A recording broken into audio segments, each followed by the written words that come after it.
share ko sa inyo nitong July 8, Wednesday ako ay nagpa-blood chemistry or nagpa-blood test ako at urinalysis dahil sa ako kasi ay naka-maintenance na sa aking BP at nire-record sa akin ng doktor ko na every 6 months kailangan talaga ako ay mag-undergo ng blood test at urinalysis para mas makita kung may problema ba sa aking dugo or nadagdagan ba yung sakit ko. And thank God kasi wala namang problema sa aking dugo, normal yung result ng aking blood chem at urinalysis at eto siya. Nakuha ko yung result ko that day din. So, ayan siya. Ayan. Normal yung result ng aking blood chem. Tapos yung urinalysis ko ay normal din. So, ayan siya. At pagkano yung binayad ko dito sa aking blood chem at urinalysis, medyo mabigat sa bulsa, 1,920. Pero sa akin, importante na kahit medyo may kamahalan yung blood chem ko, at least hindi nadagdagan yung sakit ko, hindi nadagdagan yung gamot na iinumin ko. Kasi sa ngayon, yung aking gamot para sa aking BP ay naging dalawa na. Ang saklap nga kasi despite of na wala akong bisyo, nag-exercise ako, uminom ako ng vitamins everyday, ang nangyari ay naging dalawa pa yung aking maintenance for BP. At nangyari ito nitong summer, yung sobrang init, na talagang hindi ko ini-expect na kaya pala medyo sumasama yung pakiramdam ko, parang humihiwalay yung aking kaluluwa kasi ang taas pala ng aking BP. So doon, pinagyan ako ng doktor ko na dalawa na yung maintenance ko for BP. So uminom ako sa umaga and then sa gabi.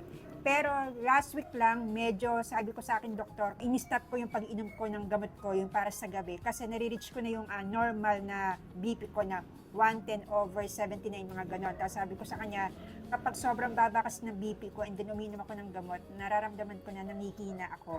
So, and then sabi ng doktor ko, di okay lang, basta yung gamot ko para sa umaga ay kailangan continuous ko pa rin. At ito share ko sa itong ginagamit ko na BP monitor na ang tatak ay Indoplus. And ito rin yung ginagamit sa clinic. And actually, nagkaroon ko na ito ng video dati pa. Tapos ito share ko ulit sa inyo. So ayun, meron kami talagang BP monitor dito. Kaya lang napansin ng aking BFF Kagawan. Shoutout sa iyo, BFF Jane.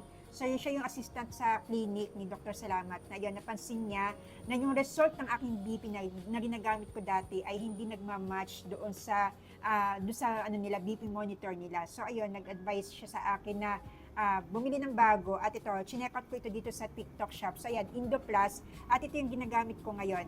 At ang maganda pa dito, ayan, in-order ko ito nitong May. So ngayon ay July. Tama itong battery. So, 4 na battery yan. At hanggang ngayon, hindi ko pa pinapalitan yung battery nito kahit na lagi ito nakalagay dito. Kasi dati, yung dati naming BP monitor, tinatanggal ko yung battery kasi madali maglobat. Pero dito napansin ko, more than 2 months na namin itong ginagamit. Pero hanggang ngayon, ayan, hindi pa naglolobat yung battery nito. So, matipid sa battery itong Indoplus na BP monitor. And paano nga ba yung tamang pagkuha ng BP? So, ang gagawin nyo ay ganito. Ayan siya. Tapos eto, makikita niyo yung kulay red. So ito dapat yung nasa baba. Ang ganyan.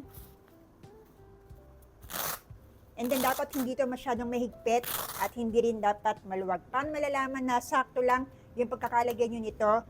Ilagay nyo itong dalawang daliri nyo dito, ipasok nyo dito. At kapag pumasok itong daliri nyo dito, ibig sabihin, okay lang. Yung naka-level itong braso nyo dito sa puso nyo.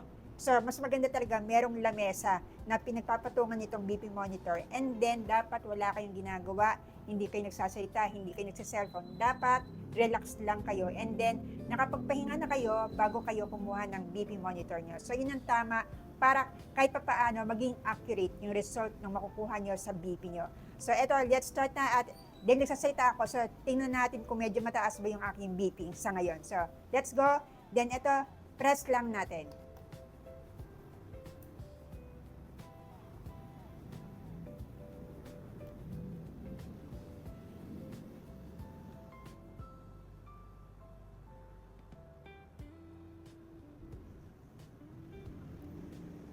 Ayun.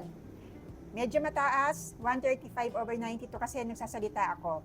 So, ang normal talaga na BP na acceptable daw, according sa WHO na sinabi sa akin ng aking doktor, ay dapat 110/70 ang normal talaga na BP ngayon. Dati kasi 120/80 over 80. Pero ngayon daw, 110 over 70. Pero ako, okay yung pakiramdam ko kapag ang aking BP ay nasa 120 over 80. Kaya sa mga naghahan po dyan ng BP monitor at gusto nyo na siguradong accurate yung result, ito po marirecommend ako sa itong Indoplus kasi ito po yung ginagamit sa clinic na pinupuntahan ko. So, ito po siya. Tapos, ang maganda pa dito, meron po siyang apat na battery at hindi po madaling mag-lowbat itong battery na to. Ayan po, hanggang ngayon, after 2 months, hindi ko pa rin po pinapalitan ng battery itong Indoplus na ito. So, ayan po siya, kumpleto po ito at accurate po ang result nito. Kaya, ano pa hinintay nyo, mag-check out po kayo at i-click ang yellow basket